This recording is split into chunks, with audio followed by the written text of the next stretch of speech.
Venu, l'oiseau reviendra. Il répugne à perdre sa proie.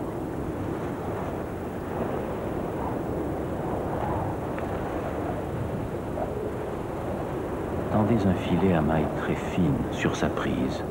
Un filet brun si vous êtes dans les champs, blanc s'il y a de la neige. Fixez-le soigneusement afin qu'en s'y prenant les pattes, l'oiseau ne s'enfuisse. Il vous faut alors vous éloigner et attendre.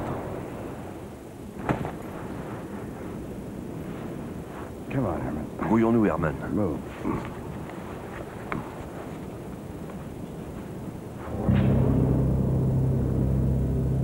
La patience est une vertu pour les fauconniers. Tandis qu'il attend le retour du gerfaut, Eric se plonge dans la lecture d'anciennes méthodes de chasse au gibier d'eau.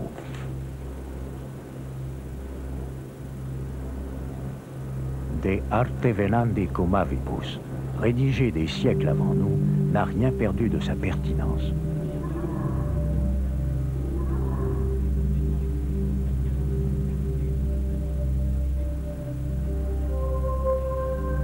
Il est divers lieux où l'homme chasse actuellement le canard.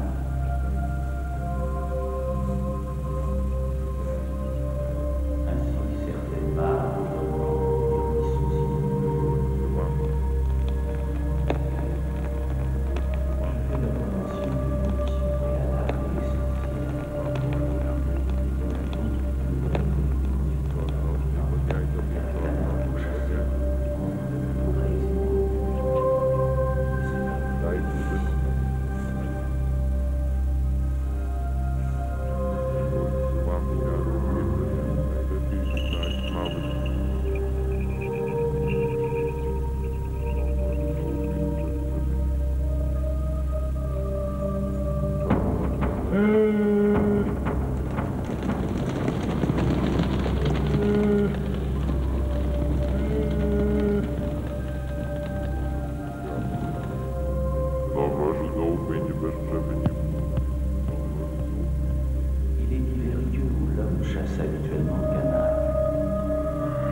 ainsi certaines barres y soucient.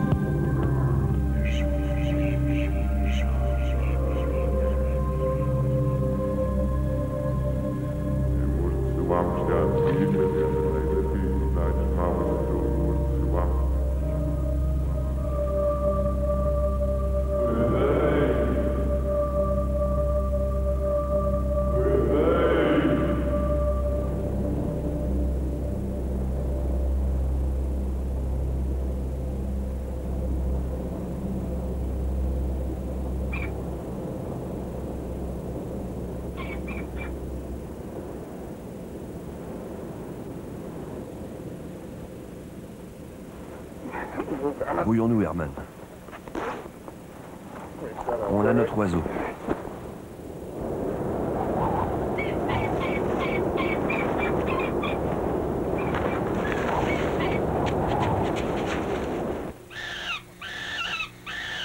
Bien que la capture de jeunes faucons sauvages soit légale et pratiquée dans plusieurs pays, on en élève un grand nombre en captivité. D'ailleurs, ces programmes de reproduction ont d'abord été instaurés pour alimenter les fauconniers. Un réseau bien établi d'éleveurs permet de subvenir entièrement aux demandes des fauconniers.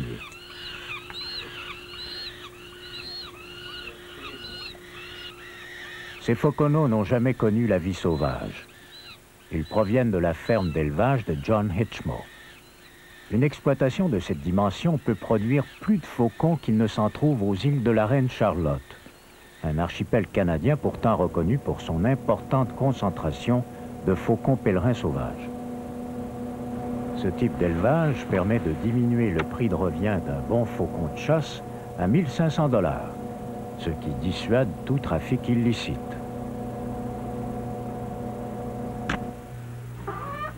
Malgré la disponibilité d'une nouvelle technologie raffinée, il semble qu'une forme traditionnelle d'incubation soit toujours très profitable. Les poules spécialement élevées couvent les œufs de faucons durant les premiers jours, avant qu'on ne les place dans un incubateur. Cette combinaison des deux méthodes a donné de meilleurs résultats que l'usage exclusif de l'incubateur. Dans ce vaste complexe de volières, on élève de jeunes faucons. Certains d'entre eux sont nés en incubateur. Ils sont déjà confiés à des parents adoptifs parmi d'autres oiseaux mis au monde de façon naturelle. Cela prévient ce qu'on appelle l'imprégnation humaine, un processus par lequel ils en viendraient à considérer l'être humain comme leur congénère. S'ils ne subissent pas cette empreinte, les jeunes faucons pourront s'accoupler et élever leur propre nichée. Dans cette volière-ci, un couple de faucons pèlerins élève ses petits et sert de famille nourricière à 2 jeunes gerfaux.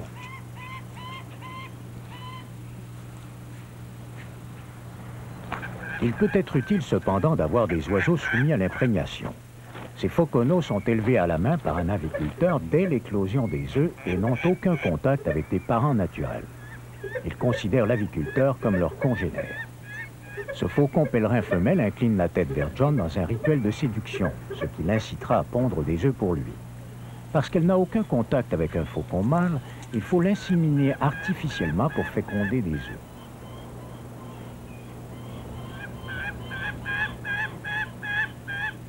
Cette femelle, un faucon pèlerin, recevra la semence prélevée sur un gerfaut.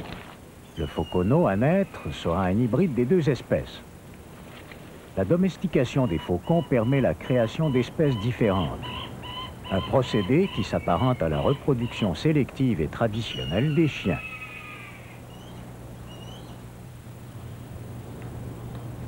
Il est cependant difficile de gagner sa vie comme éleveur professionnel. Pour augmenter ses revenus, John cumule un second emploi. On lui a confié le soin d'éloigner les étourneaux des édifices gouvernementaux de la ville de Victoria en faisant voler ses faucons. Cette forme de gestion de la faune, dont on use également à proximité des aéroports et dépotoirs ainsi qu'en agriculture, gagne en popularité puisqu'elle est sécuritaire pour l'environnement et qu'elle obéit à des principes naturels.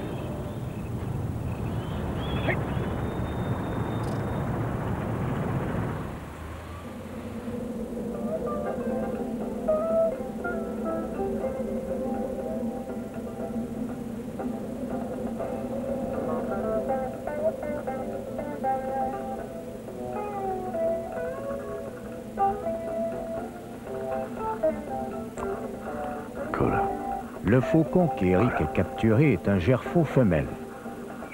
Chez les oiseaux de proie, la femelle est toujours plus forte et de plus grande taille que le mâle. Comme les chasseurs ont fait usage à peu près exclusivement des femelles, il s'est développé chez les anglo-saxons une tradition de ne référer au faucon qu'en employant le genre féminin. Pour Eric, c'est ici que s'amorce la transformation de l'oiseau sauvage en partenaire de chasse. Il n'est pas question d'entraînement à proprement parler, puisque le faucon a déjà développé toutes les aptitudes nécessaires à sa survie. Il s'agit plutôt de le guider, de l'amener progressivement à faire confiance à l'homme, à ne plus le craindre. Il doit comprendre que son association avec lui sera bénéfique. En quelques jours seulement, Eric doit établir un grand climat de confiance auprès de Cora, si habitué à subvenir à ses propres besoins. Il doit faire en sorte qu'une fois relâché et sur simple appel de son nom, le faucon choisisse de revenir auprès de son curieux compagnon.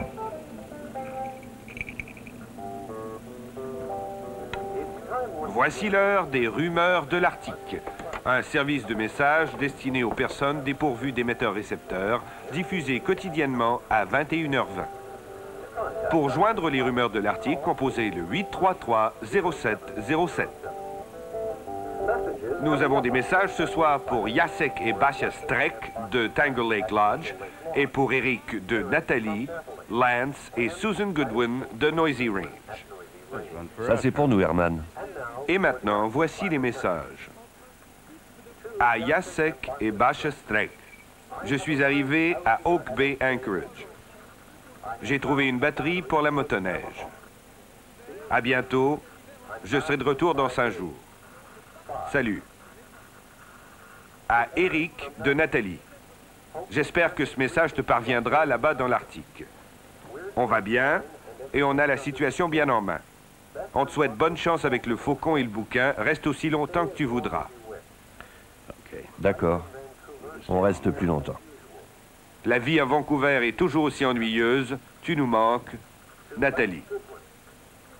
À Lance Goodwin, je t'envoie des munitions ainsi que les pièces de la motoneige que j'ai réparées pour la chasse. Nous arriverons dans une semaine avec Gail. Bon anniversaire à Susan.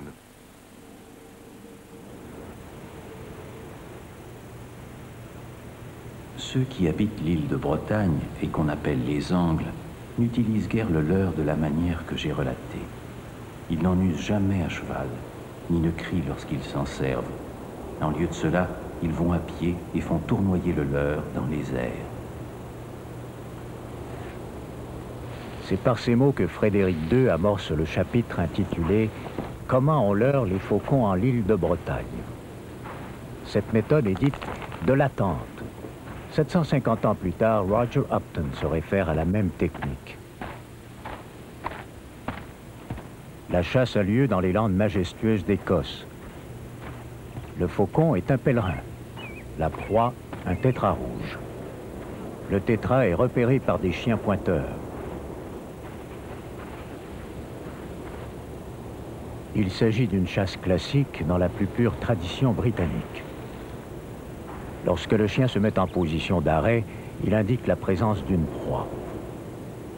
Le faucon est relâché. L'oiseau a été dressé à voler dans un mouvement ascendant jusqu'à ce qu'il se mette en attente, c'est-à-dire qu'il entreprenne de voltiger en petits cercles concentriques au-dessus des chiens et de la proie. Plus il s'élève, plus l'impact sera grand lorsqu'il se précipitera sur le tétras.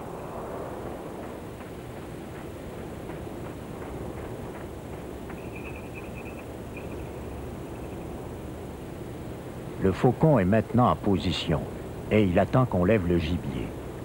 Les chiens s'élancent, la chasse est commencée.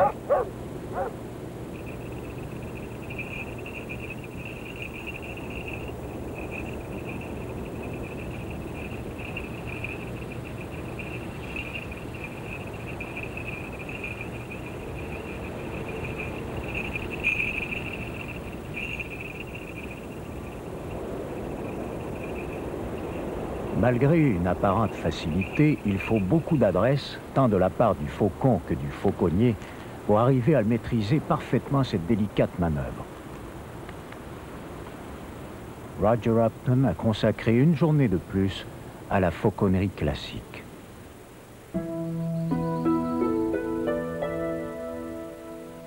Au Japon, l'art de la fauconnerie ne s'est guère modifié non plus au fil des ans.